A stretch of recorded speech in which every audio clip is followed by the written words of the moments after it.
வானொலியில் நீங்கள் கேட்டு மகிழ்ந்த தென்கட்சி கோ சுவாமிநாதன் ஐயா அவர்களின் இன்றொரு தகவல் தொகுப்பினை கேட்டு மகிழுங்கள். இந்த உலகத்தில் நாம் நல்லபடியாக இருக்கணும்னா அதுக்கு முக்கியமாக தேவைப்படுறது ரெண்டு. ஒன்று செல்வம், இன்னொன்று அறிவு.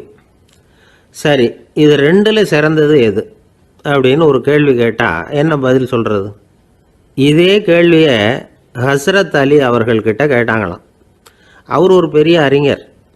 கேள்வி கேட்டவங்களும் சாதாரண ஆட்கள் இல்லை, இவங்களும் அறிஞர்கள். ஒரு நாள் ஹஸ்ரத் அலி அவர்கள்கிட்ட 10 அறிஞர்கள் வந்தாங்களாம். ஐயா, நாங்கள் 10 பேரும் உங்ககிட்ட ஒரே கேள்வியை தான் கேட்க வந்திருக்கிறோம், ஆனால் எங்கள் 10 பேருக்கும் நீங்கள் தனித்தனியாக பதில் சொல்ல முடியுமா அப்படின்னு கேட்டிருக்காங்க. அதாவது அவங்க ஒரே கேள்விக்கு இவர்கிட்ட இருந்து 10 விதமான பதில் எதிர்பார்க்குறாங்க. சரி கேளுங்க, என்ன கேள்வி அப்படின்னார் அவர். அப்போ தான் அவங்க கேட்டாங்களாம், செல்வம் அறிவு இது ரெண்டில் சிறந்தது எது? இதுதான் கேள்வி. ஹஸ்ரத் அலி என்ன பண்ணார் தெரியுமா? அவங்கள ஒவ்வொருத்தராக கூப்பிட்டார், ஒவ்வொரு விதமான பதிலை சொல்லி அனுப்புனார். முதல்ல ஒருத்தரை கூப்பிட்டார், சொன்னார், அறிவுங்கிறது தீர்க்கதரிசிகள், ஞானிகள், மகான்கள் இவங்களோட பரம்பரை சொத்து. ஆனால் செல்வங்கிறது கொடுங்கோலரின் ஆயுதம், அதனால் அறிவு தான் சிறந்தது அப்படின்னார். ரெண்டாவது ஆளை கூப்பிட்டார், உங்ககிட்ட செல்வம் இருந்தால் நீங்கள் தான் அதை காப்பாற்றணும், ஆனால் அறிவு உங்களை எப்பவும் காப்பாற்றும், ஆகவே அறிவு தான் சிறந்தது அப்படின்னார். மூணாவது ஆளை கூப்பிட்டார், செல்வந்தனுக்கு எப்போதும் விரோதிகள் அதிகம், ஆனால் அறிஞனுக்கு நண்பர்கள் அதிகம், அதனால் அறிவு தான் சிறந்ததுன்னார். அடுத்தவரை கூப்பிட்டார், செல்வம் அடுத்தவங்களுக்கு கொடுக்க கொடுக்க குறையும், ஆனால் கல்விங்கிறது அதிகரிச்சுக்கிட்டே வரும், கொடுக்கறதுனால குறையாது, அதனால் அறிவு தான் சிறந்ததுன்னார். இன்னொருத்தரை கூப்பிட்டார், அறிவுள்ளவன் எப்பவும் அதை அடுத்தவங்களுக்கு வாரி வழங்கிக்கிட்டே இருப்பான், அதனால் அவங்ககிட்ட தாராளத்தன்மை இருக்கும், ஆனால் செல்வந்தன்கிட்ட கஞ்சத்தனம் தான் இருக்கும், அதனால் அறிவு தான் சிறந்ததுன்னார். ஆறாவது நபரை கூப்பிட்டார், செல்வத்தை கள்வர்கள் திருடிட்டு போக முடியும், ஆனால் அறிவை அப்படி திருடிட்டு போக முடியாது அப்படின்னார். ஏழாவது நபரை கூப்பிட்டார், செல்வம் கால ஓட்டத்தில் அழிஞ்சிரும், ஆனால் அறிவை கால ஓட்டம் ஒன்றும் பண்ண முடியாது, ஆகவே அறிவே சிறந்ததுன்னார். எட்டாவது ஆளை கூப்பிட்டு சொன்னார், செல்வத்துக்கு எப்பவும் எல்லை உண்டு, நிறை உண்டு, அளவு உண்டு, கணக்கு உண்டு, ஆனால் அறிவுக்கு அப்படிப்பட்ட எல்லை எதுவும் கிடையாது, அதனால் அதுதான் சிறந்ததுன்னார். அடுத்தவனை கூப்பிட்டார், செல்வம் உள்ளத்தில் உள்ள ஒளியை போக்கிவிடும், இருட்டை உண்டாக்கிவிடும், விரிந்த மனப்பான்மையை குறுகலாக்கிவிடும், ஆனால் அறிவு அப்படி இல்லை, இருண்ட உள்ளத்தில் ஒளியை பாய்ச்சி அதை விசாலப்படுத்துது, அதுதான் சிறந்ததுன்னார். கடைசியாக 10வது நபரை கூப்பிட்டார், செல்வம் மனசில் செருக்கை உண்டாக்குது, ஆணவத்தை ஏற்படுத்துது, அதனால் நானே கடவுள்னு நினைக்கிற அளவுக்கு மனுஷனை தாழ்த்தி விடுது, ஆனால் அறிவு பணிவையும் பண்பாட்டையும் வளர்க்குது, அதனால் அறிவு தான் சிறந்ததுன்னார். ஆக இப்படி 10 பேருக்கும் 10 விதமாக பதில் சொன்னது மூலமாக ஹஸ்ரத் அலி அவர்கள் அறிவு தான் செல்வத்தை விட சிறந்தது அப்படிங்கிறதுக்கு 10 காரணங்களை சுட்டி காட்டியிருக்கார். அந்த அறிஞர் 10 பேர் கேட்ட ஒரே கேள்விக்கு 10 பதில் சொன்னார். நமக்கு வேண்டிய ஒருத்தர் 10 பேர் கேட்ட கேள்விக்கு ஒரே பதில் சொல்லி சமாளித்தார். கேள்வி என்ன தெரியுமா? என்கிட்ட வாங்கின கடனை எப்போயா திருப்பி கொடுக்க போகிற? இதுதான் அந்த 10 பேரும் கேட்ட ஒரே கேள்வி. இந்த மாதம் 26ஆம் தேதி தந்துடுறேன் அப்படிங்கிற ஒரே பதில் சொல்லி அவ்வளவு பேரையும் இவர் அனுப்பி வச்சுட்டாராம். எல்லாரும் போனதுக்கப்புறம் இவரை தனியாக கூப்பிட்டு கேட்டிருக்கிறாங்க, அது என்ன சார் கணக்கு, 26ஆம் தேதி அன்னைக்கு என்ன அதிசயம் நடக்க போகுது அப்படின்னு கேட்டிருக்காங்க. அதிசயம் அன்னைக்கு இல்லை, அதுக்கு நாளே நடக்க போகுதுன்னாராம். விவரமாக சொல்லுங்கன்னு இருக்காங்க. வேறு ஒன்றும் இல்லைங்க, 26ஆம் தேதி தானே எல்லாரையும் வர சொல்லியிருக்கிறேன், அதுக்கு நாளே நான் புறப்பட்டு தலைமறைவாயிட போகிறேன் அப்படின்னாராம் ரொம்ப பெருமையாக. காசியில் இருக்கிற கடவுள் காசி விஸ்வநாதர், அங்கே இருக்கிற தேவி காசி விசாலாட்சி. இவங்க 2 பேரும் ஒரு நாள் பேசிக்கிட்டு இருந்தப்போ கடவுள் சொன்னார், இந்த மனிதர்களை நாம் ரொம்பவும் நம்பிக்கையோடு தான் படைச்சிருக்கிறோம், இருந்தாலும் அவங்களுக்கு தான் நம்பிக்கை இல்லை, எதுலேயும் ஒரு உண்மையான நம்பிக்கை இல்லாமல் வாழ்ந்துக்கிட்டு இருக்கிறாங்க அப்படின்னார். என்ன அப்படி சொல்கிறீங்க? அதை பாருங்கள், எவ்வளவு பேர் காசியை தேடிட்டு கங்கையில் குளிச்சுக்கிட்டு இருக்கிறாங்க, அவங்களெலாம் நம்பிக்கை இல்லைன்னா இவ்வளவு தூரம் தேடிட்டு இங்கே குளிப்பாங்களா அப்படின்னு நாங்கள் தேவி. சரி, அதை சோதித்து பார்க்கலாம் அப்படின்னு 2 பேரும் முடிவு பண்ணிக்கிட்டாங்க. உடனே ஒரு திட்டம் போட்டாங்க. அது எப்படின்னா, நாம் 2 பேருமே பக்தர்கள் மாதிரி உருவத்தை மாற்றிக்கிட்டு கங்கை கரைக்கு போக வேண்டியது. நான் வந்து கங்கையில் இறங்கி குளிக்கிறேன். கொஞ்ச நேரத்தில் சுழலில் மாட்டிக்கிட்டது மாதிரி நடிக்கிறேன். நீ உடனே கரையிலேருந்து சத்தம் போடும். என்னோடய வீட்டுக்காரரை யாராவது காப்பாற்றுங்களேன்னு சத்தம் போடும். அதோடு இன்னொன்று சொல்லு, யாராவது ஒரு புண்ணிய ஆத்மா அவர்கிட்ட போய் அவருடைய முடியை பிடிச்சி இழுக்கணும். அப்படி ஒரு சாபம் இருக்குது எங்களுக்கு. புண்ணிய ஆத்மா, அதாவது எந்த பாவமும் செய்யாத இல்லாத ஒருத்தர் தான் அவரை காப்பாற்ற முடியும். அப்படிப்பட்டவங்க யாராவது வெள்ளத்தில் குதித்து என்னுடைய கணவரை காப்பாற்றுங்கோ அப்படின்னு நீ சத்தம் போடு, கூச்சல் போடு, என்ன நடக்குதுன்னு பார்க்கலாம் அப்படின்னார் கடவுள். சரின்னு சொல்லி 2 பேருமா சாதாரண பக்தர்கள் மாதிரி கங்கை கரைக்கு வந்து சேர்ந்தாங்க. அவர் இறங்கி குளித்தார். திட்டம் போட்டது மாதிரியே சுழலில் மாட்டிக்கிட்டது மாதிரி கத்துனார். கரையில் இருந்த அந்த அம்மா, ஐயோ என் கணவரை காப்பாற்றுங்களேன், யாராவது காப்பாற்றுங்களேன்னு கத்துனாங்க. பல பேர் ஓடி வந்தாங்க. உடனே இவங்க, பாவம் இல்லாத புண்ணிய ஆத்மா ஒருத்தரால் தான் என்னுடைய கணவர் காப்பாற்றப்படணுங்கிறது விதி, அப்படி ஒரு சாபம் இருக்குது, அதனால் புண்ணிய ஆத்மா யாராவது அவர்கிட்ட போய் அவர் முடியை பிடிச்சி தூக்குனா அவரை காப்பாற்றி விடலாம் அப்படின்னாங்க. இவங்க இப்படி சொன்னதும் எல்லோரும் திகைச்சு போய் நின்றுட்டாங்க. ஒவ்வொருத்தருக்கும் அவங்க செஞ்ச பாவம்லாம் ஒவ்வொன்றா ஞாபகத்துக்கு வர ஆரம்பிச்சுட்டுது. சரி, இதுக்கு நாம் லாயக்கு இல்லை அப்படின்னு சொல்லி ஒதுங்கி போக ஆரம்பிச்சிட்டாங்க எல்லாம்.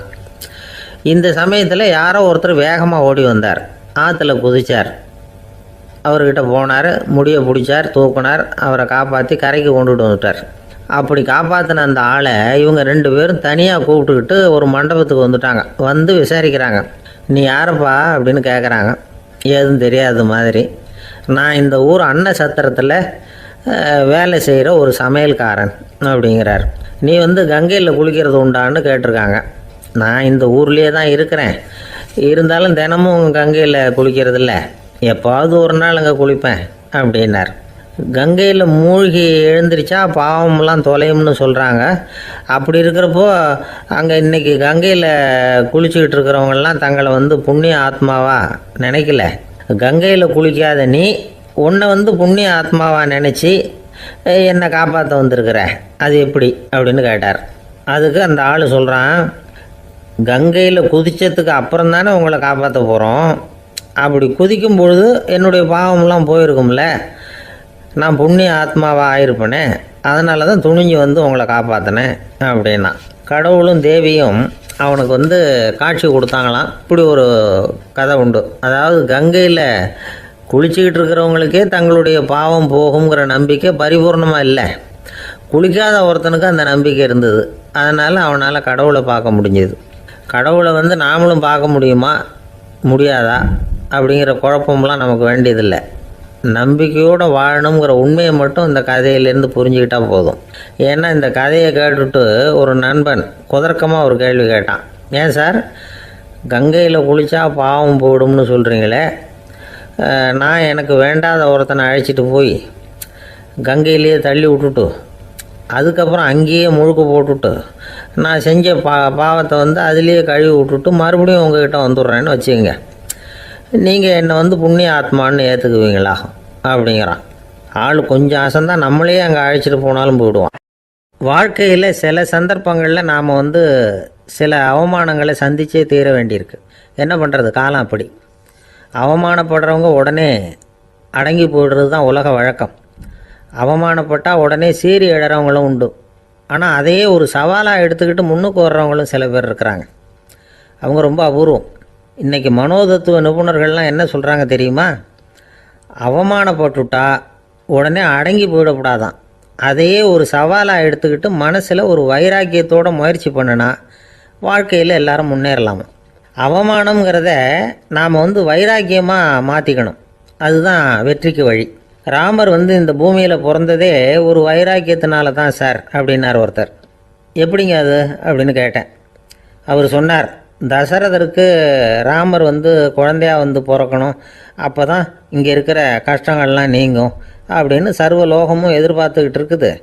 ஆனால் அவர் எப்போ வந்து பிறப்பார் அப்படின்னு யாருக்கும் தெரியல. அந்த காரியம் சீக்கிரம் நடக்கணுமே, அதுக்கு என்ன பண்ணுறது? நாரதர் வந்தார் ஒரு நாள் தசரதரை தேடி.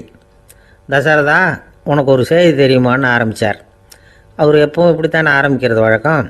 என்ன விஷயம்னு கேட்டார் தசரதர். தசரதா, நீ அடிக்கடி உன்னோட தேரில் ஏறிக்கிட்டு தேவலோகத்துக்கு போகிற, அங்கே போகிற வர்ற எல்லாம் பண்ணிகிட்ருக்க, எல்லாம் சரி. தேவலோகத்துலேயும் உன்னை நல்லபடியாக தான் வரவேற்கிறாங்க. தேவேந்திரன் உன்னை பிரியமாக அழைச்சிட்டு போய் தன்னுடைய அரியாசனத்திலேயே தனக்கு பக்கத்திலேயே உட்கார வைக்கிறான். நீயும் சந்தோஷமாக உட்காந்து பேசிவிட்டு வந்துடுற. ஆனால் நீ இங்கே வந்ததுக்கு அப்புறம் அங்கே என்ன நடக்குது தெரியுமா உனக்கு அப்படின்னாரான் நாரதர். என்ன நடக்குது எனக்கு ஒன்றும் தெரியலையே அப்படின்னாரான் தசரதர். நாரதர்கிட்ட கிட்டத்தில் வந்து கேட்டிருக்கார், கொஞ்சம் சொல்லுங்கள் என்னது அப்படின்னு. அவர் நெருங்கி வந்தாரான் நாரதரும். மெதுவாக அவர் காதோட காதாக சொன்னாராம். அதாவது நம்ம பாஷையில் சொல்லப்போனால் பற்ற வைக்கிறார். நீ அங்கே தேவேந்திரங்கிட்ட உட்காந்து பேசிவிட்டு வந்த பிறகு நீ அங்கே உட்காந்துருந்த அரியாசனத்தை தண்ணி ஊற்றி கழுவி சுத்தப்படுத்துகிறாங்க.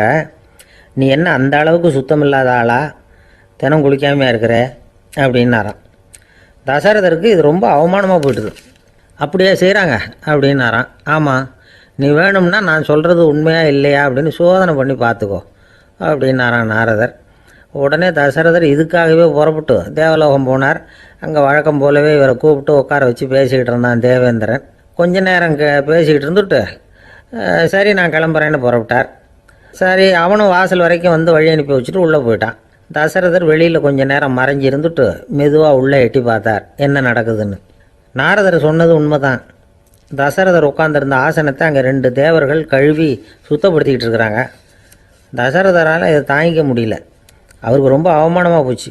நேராக கிடுகிடுன்னு தேவேந்திரங்கிட்டே போனார். நான் உட்காந்துருந்த இருக்கையே சுத்தம் பண்ணுறியே, நான் என்ன அந்த அளவுக்கு பாவியா அப்படின்னு கேட்டார். ரொம்ப கோபமாக கேட்டார். தசரதரே, மனுஷனுக்கு 3 கடன்கள் உண்டு. தேவ கடன், ரிஷி கடன், பித்ரு கடன். இதை தீர்க்காதவன் பாவியாகிறான். இதில் மகனை பெறுவதால் தான் பித்ரு கடன் தீரும். உனக்கு மகன் கிடையாது, அதனால் நீ பாவி ஆகிற. பாவி உட்காந்துருந்த இடம்ங்கிறதுனால அதை சுத்தம் செய்ய வேண்டியது எங்கள் கடமை அப்படின்னு நானான் தேவேந்திரன். இந்த இடத்துல தசரதருக்கு ஏற்பட்ட அவமானம் ஒரு வைராக்கியமாக மாறிச்சு. தேவேந்திரனே கேட்டுக்கோ, ஒரு மகனை பெற்ற பிறகு தான் இந்த சபையில் மறுபடியும் அடி எடுத்து வைப்பேன் அப்படின்னு சொல்லிவிட்டு போயிட்டாரான். போய் புத்திர காமேஷ் யாகம் பண்ணார். புத்திரர்கள் பிறந்தார்கள். இந்த கதையில் உள்ள கருத்து என்னென்னா, தேவேந்திரன் தசரதரை அப்படி அவமானப்படுத்தலைன்னா அவருக்கு இப்படி ஒரு வைராக்கியம் பிறந்திருக்குமா யோசிச்சு பார்க்கணும். நமக்கு ஏற்படுகிற சில அவமானங்களையும் வைராக்கியமாக மாற்றிக்குவோம். அப்படி மாற்றிக்கிட்டோம்னா வாழ்க்கையில் வந்து முன்னேறலாம். நம்ம ஆளுங்க சில பேர் அவமானத்தை வந்து வைராக்கியமாக மாற்றிக்கிறது எப்படி தெரியுமா? நம்மக்கிட்ட ஒரு பையன் சொன்னான், எங்கள் அப்பா என்னை எல்லாருக்கும் முன்னாடி வச்சு திட்டிவிட்டார், பொறுப்பு இல்லாமல் ஊர் சுற்றுறேன்னு சொல்லி அவமானப்படுத்தி விட்டார். இனிமேல் நீ என் முகத்திலேயே முழிக்காதரா போடான்னு வேற சொல்லிவிட்டார். எனக்கு ரோஷம் வந்துட்டுது. அந்த அவமானத்தை வைராக்கியமாக மாற்றிக்கிட்டேன். அன்னையிலேருந்து அவர் முகத்திலேயே முழிக்கிறது இல்லை அப்படின்னா. அப்படியான்னு கேட்டோம். ஆமாங்க, அவர் வீட்டில் இல்லாத நேரமாக பார்த்து உள்ள சமையல் கட்டுக்கு போய் சாப்பிட்டுட்டு நைஸாக வெளியில் வந்துடுவேன் அப்படிங்கிறான் அவன். ஒரு கடைக்கு போனேன், 5 ரூபா பணத்தை எடுத்து கொடுத்தேன். ஒரு தினசரி பத்திரிக்கையை கேட்டேன்.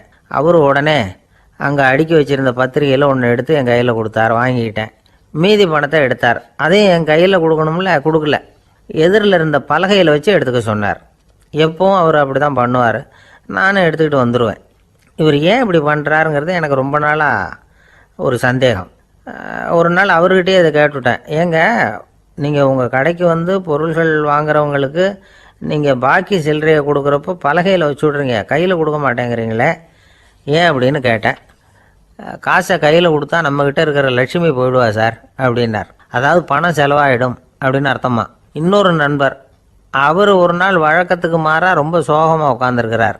ஏங்க என்னாச்சு, ஏன் இப்படி கப்பலே கவிழ்ந்தது மாதிரி உட்காந்துருக்குறீங்க அப்படின்னு கேட்டேன். கப்பலே கவிழ்ந்திருந்தா கூட நான் இப்படி கவலைப்பட மாட்டேன் சார், வேற ஒன்று நடந்து போச்சுன்னார். என்னன்னு கேட்டேன். என் உச்சந்தலையில் பல்லி ஒன்று விழுந்துட்டுதுன்னார். அதுக்காகவா இப்படி அப்படின்னு ஆச்சரியப்பட்டேன். ஆமாங்க, பல்லி உச்சந்தலையில் விழுந்தால் பலன் என்னன்னு பஞ்சாங்கத்தில் பார்த்தேன், மரணம்னு போட்டிருக்கு அப்படின்னு சொல்லிவிட்டு அவர் தொடர்ந்து கவலைப்பட ஆரம்பிச்சிட்டார். இப்படியும் ஒருத்தர், என் கூட வேலை பார்க்குற ஒருத்தர் எப்படி தெரியுமா, தினமும் வலது காலை வச்சு தான் ஆஃபீஸுக்கு உள்ளே நுழைவார். என்னைக்காவது தவறுதலாக இடது காலை வச்சு உள்ளே வந்துட்டார்னா அன்னைக்கு பூரா மனசு சங்கடப்படுவார். எந்த வேலையும் சரியாக ஓடாது. கேரம் போர்டு ஆடுற ஒருத்தர் எப்போ ஆட உட்காந்தாலும் ஸ்ட்ரைக்கரை கை தவறி கீழே விழுற மாதிரி பண்ணி அதுக்கப்புறம் அதை எடுத்துக்கிட்டு ஆட உட்காருவார். ஏன்னா எப்போவோ ஒரு தடவை நிஜமாகவே அது கை தவறி கீழே விழுந்திருக்குது. அன்னைக்கு பிரமாதமாக ஜெயிச்சுட்டார். உடனே ஒரு முடிவுக்கு வந்துட்டார், கை தவறுனா லாபம் அப்படின்னு. அதுக்கப்புறம் அதையே பழக்கமாக்கிக்கிட்டார். பூனை குறுக்க போனால் சகுனம் சரியில்லைன்னு நினைக்கிறவங்க உண்டு. ஆனால் ஒருத்தர் எப்படி தெரியுமா, அவர் வெளியில் கிளம்புற சமயம் பக்கத்து வீட்டு ரேடியோவில் மியாவ் மியாவ் பூனைக்குட்டின்னு பாட்டு சத்தம் கேட்டால் கூட போதும், சகுனம் சரியில்லைன்னு பிரயாணத்தை கேன்சல் பண்ணிவிடுவார். இப்போ இவ்வளவும் எதுக்கு சொல்கிறோம்னா, அளவுக்கு மீறின சகுன நம்பிக்கைகள் இருக்குது பாருங்கள், இதோட பயமும் சேர்ந்துக்கிட்டதுன்னு வச்சுக்கோங்க, இது ஒருத்தருடைய மனநிலையை பாதிச்சிடும். இது உளவியல் நிபுணர்கள் சொல்கிற கருத்து. வாழ்க்கையே தடுமாற வச்சிரும். பாதுகாப்பு இல்லாத உணர்வு, ஒரு விதமான டிப்ரெஷன் மனநிலை, இதெல்லாம் தான் இதுக்கு காரணமாக அமையலாம். சில பேர் காய்கறி நறுக்க கத்தியை கையில் எடுத்தால் கூட நேரம் சரியாக இருக்கா அப்படின்னு பார்த்துட்டு தான் வேலையை ஆரம்பிக்கிறது வழக்கம். அறிவு தான் மனசுக்கு வாத்தியாராக இருக்கணும். அப்போ தான் வாழ்க்கை நிம்மதியாக இருக்கும். அறிவு மனசு சொல்கிறபடியெல்லாம் கேட்க ஆரம்பிச்சுட்டுதுன்னா இடைஞ்சல் தான். ஒருத்தருக்கு 7ஆம் நம்பர் தான் ராசியான நம்பரான். 7ஆம் தேதி தான் எந்த காரியத்தையும் ஆரம்பிப்பாராம். 7 எழுத்து வர்றது மாதிரி பேரை மாற்றி வச்சுக்கிட்டார். 7 மணிக்கு தான் தினமும் எழுந்திருப்பார். 7ஆம் நம்பர் வீட்டில் தான் குடியிருக்கார். கல்யாணம் கூட 7ஆம் தேதி தான் பண்ணிக்கிட்டார். அவர் ஒரு நாள் குதிரை பந்தயத்துக்கு போனாராம். குதிரையோட பேரையெல்லாம் பார்த்தார். ஒரு குதிரையோட பேர் 7 எழுத்தில் அமைஞ்சிருந்தது. 7 தானே இவருக்கு அதிர்ஷ்ட நம்பர். அதனால் உடனே அது பேரில் பணத்தை கட்டினார். பந்தயம் நடந்தது. என்ன சார் ஆச்சுன்னு கேட்டாங்க. நான் பணம் கட்டின அந்த என்னோடய குதிரை 7ஆவதாக சேர்ந்தது சார் அப்படின்னாராம் சோகமாக. ஒரு ஊரில் ஒரு ராஜா இருந்தார். அவர் ஒரு பூனை வளர்த்தார். ரொம்ப செல்லமாக அவர் அந்த பூனையை வளர்த்தார். அவர் என்ன பண்ணுவார் தெரியுமா, இரவு நேரத்தில் அந்த பூனையோட தலையில் ஒரு விளக்கை வச்சுருவார். அந்த பூனை ரொம்ப ஜாக்கிரதையாக அந்த விளக்கு கீழே விழுந்துடாமல் பார்த்துக்கும். தலையை ஆட்டாமல் ரொம்ப நிதானமாக ராஜா பின்னாடி நடந்து போய்கிட்டே இருக்கும். அந்த விளக்கு வெளிச்சத்தில் எல்லா வேலைகளையும் செஞ்சுருவார். கையில் ஒரு விளக்கை தனியாக எடுத்துகிட்டு போக வேண்டிய அவசியமே இல்லை. விளக்கை தூக்கிட்டு போகிற வேலையை அந்த பூனை பார்த்துக்கும். அதனால் ராஜாவுக்கு அந்த பூனை மேலே ரொம்ப பிரியம். மந்திரிகளையெல்லாம் கூப்பிட்டு அவங்கக்கிட்ட சொல்லுவார், பார்த்தீங்களா இந்த பூனை எவ்வளவு விசுவாசமாக நடக்குது, என் பேரில் எவ்வளவு மரியாதை பார்த்தீங்களா அதுக்கு அப்படிம்பார். இதை கேட்டுவிட்டு அங்கேருந்து அமைச்சர்களில் ஒருத்தர் சொன்னார், மன்னா நீங்கள் சொல்கிறது சரிதான், இருந்தாலும் இந்த பூனையோட விசுவாசத்தை நாம் கொஞ்சம் சோதித்து பார்க்க வேண்டியிருக்கு அப்படின்னாராம். சரி, உங்கள் ஆசையை ஏன் கெடுக்கணும், நல்லா சோதித்து பாருங்கள் அப்படின்னு சொல்லிவிட்டார் ராஜா. உடனே அந்த அமைச்சர் என்ன பண்ணார் தெரியுமா, எங்கேயோ புறப்பட்டு போனார். ஒரு 5-6 எலிகளை பிடிச்சிட்டு வந்தார். அரண்மனையில் ராஜா ஏதோ வேலை பார்த்துக்கிட்டு இருக்கிறாரு. பக்கத்தில் அந்த பூனை ரொம்ப பணிவாக நின்றுக்கிட்டு இருக்குது. அது தலையில் விளக்கு எரிஞ்சிக்கிட்டு இருக்கு. அமைச்சர் தான் பிடிச்சிட்டு வந்த எலிகளை அந்த பூனை பார்வையில் படுறது மாதிரி எதிரில் விட்டார். அந்த எலிகள்லாம் அங்கேயும் இங்கேயும் ஓட ஆரம்பிச்சிது. அதை பார்த்தது பூனை, அவ்வளவுதான். தலையில் இருக்கிற விளக்கை பற்றியும் கவலைப்படலை, ராஜாவை பற்றியும் கவலைப்படல. ஒரே பாய்ச்சலாக பாஞ்சு எலிகளை துரத்த ஆரம்பிச்சுட்டுது. தலையில் இருந்த விளக்கு எங்கேயோ போய் விழுந்தது, அணைஞ்சு போச்சு. இருட்டில் ராஜா தடுமாற ஆரம்பிச்சுட்டார். இந்த சமயத்தில் அந்த அமைச்சர் மறுபடியும் விளக்கை ஏற்றினார். வெளிச்சம் வந்தது. அதுக்கப்புறம் அந்த அமைச்சர் பேசினார், அரசே, பூனையோட விசுவாசத்தை பார்த்தீங்களா, எலி அது கண்ணில் படுற வரைக்கும் தான் விசுவாசமாக இருந்தது. அது மாதிரி எலியை பார்த்ததும் எல்லாத்தையும் விட்டுட்டு அதை துரத்த ஆரம்பிச்சுட்டு பார்த்தீங்களா, தான் அந்த பூனையை பற்றி நினச்சது தப்புங்கிறது அதுக்கப்புறம் தான் அந்த ராஜாவுக்கு புரிஞ்சுதான். சரி, இப்போ எதுக்கு இந்த கதையெல்லாம் அப்படிங்கிறீங்களா, இந்த பூனை மாதிரி தான் நம்ம மனசும். மனசை எவ்வளவு தான் பயிற்சி கொடுத்து பக்குவமாக வச்சுருந்தாலும் பார்க்குறதுக்கு பரமசாது மாதிரி தான் இருக்கும். பார்க்க வேண்டியதை பார்த்துட்டுதுன்னா பாஞ்சிரும். இந்த பூனை மாதிரி புலன் இன்ப பொருள்கள் கிட்டாத வரைக்கும் மனம் அடங்கி இருக்கிறது மாதிரி தான் தெரியும். கொஞ்சம் வாய்ப்பு கிடைச்சாலும் அது குதிக்க ஆரம்பிச்சிடும், தப்பு பண்ண ஆரம்பிச்சிடும். பெரிய பெரிய முனிவர்கள் வாழ்க்கையில் நடந்த வீழ்ச்சி இதை தான் நிரூபிக்குது. புலன்களின் ஆற்றல் அதிகம். அதனால் மனக்கட்டுப்பாடு பயிற்சிகளில் ரொம்ப எச்சரிக்கையாக இருக்கணுங்கிறார் சுவாமி சிவானந்தர். மது பழக்கத்தையே விட்டுவிட்டேன்னு உறுதியாக இருப்பான். கடை கண்ணில் பட்டுவிட்டுதுன்னா கால் அவனை கேட்காமலே இழுத்துக்கிட்டு உள்ளே போயிடும். இதுதான் மனசுங்கிறது. அதுதான் அந்த ராஜா வளர்த்த பூனை. நம்மால் ஒருத்தன் அந்த ராஜா பூனை தலையில் விளக்க வச்சது மாதிரி இவன் தன்னுடைய தலையிலேயே ஒரு விளக்கை ஏற்றி வச்சுக்கிட்டு என்னத்தையோ தேட ஆரம்பித்தான். தேடிக்கிட்டு இருக்கிறான். தலையை ஆட்டாமல் நிதானமாக நடந்து ரொம்ப நேரமாக தேடிகிட்டு இருக்கிறான். அந்த சமயம் அங்கே வந்த ஒருத்தர் என்னத்தை தேடுறீங்கன்னு கேட்டார். அதுதான் மறந்து போச்சு அப்படின்னு இழுத்தான். சரி, கொஞ்சம் இப்படி உட்காருங்க, ஞாபகம் வந்ததும் தேட ஆரம்பிக்கலாம் அப்படின்னார் அவர். இவன் கொஞ்ச நேரம் உட்காந்து யோசித்தான். அப்புறம் திடீர்னு எழுந்திரிச்சான். ஞாபகம் வந்துட்டுதுன்னா. என்னன்னு கேட்டார். எங்கள் வீட்டில் இருந்த விளக்கை எங்கே வச்சேன்னு தெரியல, அதை தான் தேடிக்கிட்டு இருக்கிறேன், ஏற்றி வைக்கலாம்னு பார்க்குறேன் அப்படின்னா. ஒரு விவசாயி விதைக்கிறதுக்காக வயல்வெளி பக்கம் போகிறார். விதைகளை அள்ளி வீசினார். அப்போ என்ன ஆச்சுன்னா, சில விதைகள் பாதை ஓரத்தில் விழுந்தது, சில விதைகள் முள் செடிகள் மண்டி இருந்த புதருக்கு இடையில் விழுந்தது, சில விதைகள் நல்ல நிலத்தில் விழுந்தது. பாதை ஓரத்தில் விழுந்த விதை என்ன ஆச்சுன்னா, அதெல்லாம் பறவைகள் கண்ணில் போட்டுவிட்டுது. உடனே உட்காந்து கொத்தி தின்னுட்டு போட்டுது. அதிகமாக மண் இல்லாத பாறை பகுதியில் விழுந்த விதையெல்லாம் லேசாக வேர் விட்டு முளைக்க ஆரம்பிச்சிது. அதுக்கப்புறம் வேர் கீழேயும் ஆழமாக போக முடியல, மேலேயும் சூரிய வெப்பம் அதிகம் தாங்க முடியல, எல்லாம் காஞ்சி கருகி போட்டுது. புதர் பகுதியில் சில விதைகள் விழுந்தது இல்லையா, முள் செடிகள் காடாக மண்டி போயிருந்தது. அதனால் முளைச்சி வர்ற செடிக்கு நெருக்கடி அதிகமாக போட்டுது, சரியாக வளர முடியல, விளைச்சலும் சரியாக இல்லை. நல்ல நிலத்தில் விழுந்த விதைகள் மட்டும் நல்லா முளைச்சிது, நல்லா வளர்ந்தது, விளைச்சலும் பிரமாதமாக இருந்தது. இந்த கதையை சொல்லிவிட்டு கேட்க செவியுள்ளோர் கேட்கட்டும் அப்படிங்கிறார் இயேசு பெருமான். ஆமாம், இயேசு கடலில் நின்ற படகு ஒன்றில் உட்காந்துருக்கிறார். கடற்கரையில் ஏராளமான மக்கள் உட்காந்துருக்கிறாங்க. அந்த சமயத்தில் தான் இயேசு ஓமைகள் மூலமாக மக்களுக்கு பல உண்மைகளை சொல்லிகிட்டு இருக்கிறார். மக்கள் அந்த கதையை கேட்டுட்டு ஒன்றும் புரியாமல் முழிக்கிறாங்க. அதை கவனித்த இயேசு அந்த ஓமையை விளக்க ஆரம்பித்தார். இதில் அந்த விதைக்கிறவர் தான் இறைவன். அவருடைய வார்த்தைகளை விதைக்கிறார். அந்த வார்த்தைகளை கேட்கிற மக்கள் அந்த விழுந்த விதைகள் மாதிரி 4 வகையானவர்கள். சில பேர் பாதை ஓரத்தில் விழுந்த விதைகள் மாதிரி. இறைவன் வார்த்தைகளை அவங்க கேட்குறாங்க, ஆனால் தீய எண்ணங்கள் செய்கைகள் மூலமாக விதைக்கப்பட்ட வார்த்தைகள் அழிஞ்சு போடுது. இறைவன் வார்த்தைகளை கேட்ட உடனே மகிழ்ந்து போய் உடனே சில பேர் அதை ஏற்றுக்கிறாங்க. இவங்கெல்லாம் அந்த பாறை பகுதியில் விழுந்த விதைகள் மாதிரி. அதனால் இவங்கெல்லாம் வேறு இல்லாதவங்க, கொஞ்ச காலத்துக்கு இறை வார்த்தைகளுக்கு கீழ்ப்படிந்து நடப்பாங்க. அதனால் ஏதாவது இடைஞ்சல் ஏற்பட்டால் உடனே தடுமாறுவாங்க. தங்கள்கிட்ட இருக்கிற நல்ல பண்புகளை விட்டுட்டு பாவ வழிகளுக்கு போயிடுவாங்க. முள் செடிகளுக்கு இடையில் விழுந்த விதைகள் மாதிரி உள்ளவங்க யாருன்னா, இவங்களுக்கு உலக கவலை உண்டு, செல்வத்தின் மீது மயக்கம் உடையவர்கள். உலக ஆசைகள் இவங்களுக்குள்ளே பூந்துடுறதுனால அங்கே இருக்கிற நல்ல பண்புகள் மறைஞ்சு போயிடுது. அதனால் அவங்களும் உபயோகம் இல்லாதவங்களாக ஆயிடுறாங்க. நல்ல மனிதர்கள் நல்ல நிலத்தில் விழுந்த விதைகளுக்கு ஒப்பானவர்கள். இவங்க இறை வார்த்தையை கேட்குறாங்க, அதை ஏற்றுக்கிறாங்க, அவங்களும் நல்லபடியாக வாழுறாங்க, அடுத்தவங்களுக்கும் உபயோகமாக இருப்பாங்க. இதுதான் இயேசு சொன்ன விளக்கம். நல்ல வார்த்தைகளை கேளுங்கள், நல்ல வார்த்தைகளை ஏற்றுக்கொள்ளுங்கள், அடுத்தவங்களுக்கு உபயோகமாக இருங்க. இதுதான் பெரியவங்கள்லாம் நமக்கு சொல்லுகிற உபதேசம். ஒரு அப்பா தன்னுடைய மகனுக்கு உபதேசம் பண்ணார். இதை பாருப்பா, நல்ல வார்த்தைகளை கேட்கணும், எப்போதுமே மகன் அப்பா பேச்சை கேட்குறது நல்லது அப்படின்னாராம். நீ ஏதாவது ஒரு தப்பு பண்ணால் என் தலையில் ஒரு முடி நரைச்சி வெள்ளையாக போடும்பா, நீ செய்கிற ஒவ்வொரு தப்புக்கும் என் தலையில் ஒவ்வொரு முடி வெள்ளையாயிடும் அப்படின்னாராம். பையன் யோசித்தான், அப்பா இப்போ தான் எனக்கு புரியுது, தாத்தாவோட தலைமுடி பூராவும் வெள்ளையாக இருக்கிறதுக்கு என்ன காரணங்கிறது எனக்கு இப்போ தான் புரியுது அப்படின்னானா. ஒரு ராஜா இருந்தார். நாடு பூராவும் நிறைய மரங்களை நட்டு வளர்க்கணுங்கிறது அவரோட ஆசை. தானே அதுக்கு முன்மாதிரியாக இருக்கணும்னு நினச்சார். அரண்மனையை சுற்றி மரங்களை நட்டு வளர்த்தார். இதை பார்த்துட்டு ஜனங்களும் அவங்கவுங்க வீட்டை சுற்றி மரக்கன்றுகளை நட்டு வளர்த்தாங்க. கொஞ்ச காலத்தில் ஊர் பூரா பசுமையாக மாறிச்சு. எல்லாருக்கும் சந்தோஷமாக இருந்தது. இது ஒரு பக்கம் இருக்கட்டும். இப்போ நான் சொல்ல போகிற கதை வேறு.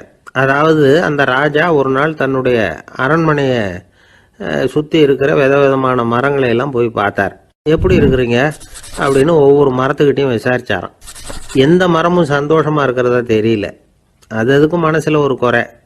முதல்ல ஆலமரத்துக்கிட்ட போனார். அது சொல்லிச்சு, மண்ணா, நான் நல்லா பெருசாக வளர்ந்துருக்கிறேன், அடர்த்தியாக இருக்கிறேன், கிளையெல்லாம் 4 பக்கமும் நல்லா படர்ந்து தான் இருக்குது, இருந்தாலும் எந்த பிரயோஜனமும் இருக்கிறதா தெரியல எனக்கு. என்னுடைய பழம்லாம் ரொம்ப சின்னதாக இருக்குது, என் கண்ணுக்கு சரியாக புறப்பட மாட்டேங்குது. நான் இருக்கிற சைஸுக்கு என்னுடைய கிளையில் இருக்கிற பழம்லாம் எவ்வளவு பெருசாக இருக்கணும், அது இத்தனூண்டு இருக்கிறது எனக்கு பெரிய அவமானமாக இருக்குது. இப்படி இங்கே நின்றுக்கிட்டு இருக்கிறதே ரொம்ப கூச்சமாக இருக்குது. ஒரு நல்ல புயல் வந்ததுன்னா பேசாமல் சாஞ்சு விடலாமான்னு பார்க்குறேன் அப்படின்னு புலம்புது ஆலமரம். சரி இருக்கட்டும்னு நினச்சிக்கிட்டு ராஜா அடுத்தபடியாக ஒரு அத்தி மரத்துக்கிட்ட போனார். அதுவும் புலம்ப ஆரம்பிச்சிட்டுது. நான் கூட பெரிய மரம் தான், இல்லை இலையெல்லாம் அழகாக தான் இருக்குது, பழம் அழகாக இருக்குது, இருந்தாலும் உள்ள விஷயம் இல்லையே, அத்தி பழத்தை புட்டு பார்த்தா அத்தனையும் சொத்தை அப்படின்னு பழமொழியே உண்டாயிட்டுதே, இப்படி ஒரு கெட்ட பேரோடு நான் இருக்கணுமா அப்படின்னு புலம்புது அது. சரி இது இருக்கட்டும் அப்படின்னு சொல்லி அடுத்தபடியாக வேப்ப மரத்துக்கிட்ட போனார். அது தன்னுடைய வேதனையை வெளியிட்டது. எனக்கு எவ்வளவோ மருத்துவ குணங்கள்லாம் இருக்கிறதா சொல்லிக்கிறாங்க, இருந்தாலும் என்ன பிரயோஜனம், என்னுடைய பழத்தை மனிதர்கள் யாரும் விரும்பி சாப்பிட்றது இல்லையே அப்படின்னுது. ராஜா அடுத்தாப்புல இருந்து ஒரு பனை மரத்துக்கிட்ட போனார். நான் நல்லா உயரமாக தான் வளர்ந்துருக்கிறேன், மற்ற மரங்கள்லாம் என்னை வந்து அண்ணாந்து தான் பார்க்கணும், இருந்தாலும் என்கிட்ட நிழலுக்காக யாரும் வந்து ஒதுங்கிறது இல்லையே அப்படின்னுது. என்ன இது எல்லா மரமும் இப்படி திருப்தி இல்லாமல் இருந்துக்கிட்டு இருக்குதே அப்படின்னு நினச்சிக்கிட்டே ராஜா அடுத்தபடியாக அங்கே இருந்த ஒரு பைன் மரத்துக்கிட்ட போனார். அழகாக உயரமாக பசுமையாக தான் இருந்தது, ஆனால் பழமோ பூவோ கிடையாது. அதை நினச்சி அது வருத்தப்பட்டுக்கிட்டு இருக்குது. ஓக் மரம் அது ஒன்று நின்றுட்டு இருந்தது. அது என்ன சொல்லிச்சுன்னா, இலையுதிர் காலத்தில் என் மேலே இருக்கிற எல்லா இலைகளும் உதிர்ந்து போடுது, முடி கொட்டின மனிதர்கள் மாதிரி மொட்டையாக நான் நிற்க வேண்டியிருக்குது, என்ன வாழ்க்கை இது அப்படின்னு சொல்லி அழுத்துக்கிட்டது. சரி புளிய மரம் என்ன சொல்லுது பார்ப்போம்னு அதுக்கிட்ட போனால், என்னுடைய நிழலில் யாருமே தங்க மாட்டாங்க, உடம்புக்கு சூடுன்னு ஒதுங்கி போயிடுவாங்க, அடிமரத்தை பார்த்தீங்கன்னா பட்டையெல்லாம் உறிஞ்சி பார்க்குறதுக்கே கேவலமாக இருப்பேன் அப்படின்னுது அது. முருங்கை மரம் என்ன சொல்லிச்சு தெரியுமா, என்னுடைய இலை காயெல்லாம் சாப்பிட்றவங்களுக்கு சத்து கொடுக்கறது வாசம்தான், ஆனால் என் உடம்புல சத்தே கிடையாது, கொஞ்சம் வேகமாக காற்று அடிச்சதுன்னா முறிஞ்சி விழுந்துடுறேன், என்ன வாழ்க்கை இது அப்படின்னு சொல்லி அது வருத்தப்பட்டது. ராஜா யோசனை பண்ணார், என்ன இது மரங்கள் வந்து பூமியின் வரங்கள்னு சொல்கிறோம், மழை பெய்யறதுக்கு அதுதான் காரணம், பூமி செழிப்பாக இருக்கிறதுக்கும் அதுதான் காரணம், வீடு கட்டுறதுக்கு மரம், நாற்காலி செய்ய உபயோகப்படுத்துறதுக்கும் அதுதான் உபயோகப்படுது, மனுஷனுக்கு வேண்டிய ஆகாரங்களையும் கொடுக்குது, இப்படிலாம் இருந்தும் எல்லா மரமும் நிம்மதி இல்லாமல் இருந்துக்கிட்டு இருக்குதே அப்படின்னு நினச்சார். அப்போது அங்கே இருந்த ஒரு மகிழ மரம் அவர் கண்ணில் பட்டுது. அந்த மரம் மட்டும் கொஞ்சம் நிம்மதியாக மகிழ்ச்சியாக இருக்கிறது மாதிரி தெரிஞ்சுது. உடனே ராஜா அதுக்கிட்ட போனார். உனக்கு மனசில் எதுவும் குறை இல்லையான்னு கேட்டார். இல்லை நான் சந்தோஷமாக தான் இருக்கேன்னு அந்த மகிழ மரம். அப்படியான்னு ஆச்சரியமாக கேட்டார் ராஜா. ஆமாம் மன்னா, இந்த இடத்துல நீங்கள் ஒரு முருங்கை மரத்தையோ வேப்ப மரத்தையோ கூட நட்டிருக்கலாம், ஆனால் இந்த இடத்துல நடுறதுக்கு என்ன தேர்ந்தெடுத்துருக்குறீங்க, அதுவே எனக்கு பெருமை, அதுவே எனக்கு திருப்தி அப்படின்னு தான் மகிழ மரம். மகிழ மரம் சாதாரணமாக தான் இருக்கும், இளம் மஞ்சள் நிறத்தில் பூக்கள், அது காய்ந்தும் மனம் வீசும். மகிழ மரம் மாதிரி மன திருப்தியோடு வாழறதுக்கு நாம் கற்றுக்கணுமா. நாம் இந்த உலகத்தில் ஒரு நாயாவோ நரியாவோ கூட பிறந்திருக்கலாம், மனுஷனாக பிறந்திருக்கிறோம், அதுவே பெருமை தானே. இந்த நிறைவு தான் மகிழ்ச்சியின் ரகசியம். ஒரு பையன் அப்பா கிட்ட போய், அப்பா நீங்கள் இந்த உலகத்தில் ஒரு மனுஷனாக பிறந்தது என்னோட அதிர்ஷ்டம் நானா. ஏண்டா அப்படி சொல்கிறேன்னு இருக்கார் அப்பா. நீங்கள் ஒரு கரடியாக பிறந்திருந்தா இந்நேரம் நானும் ஒரு கரடி குட்டியாக தானே இருந்திருப்பேன் அப்படின்னு நானா பையன்.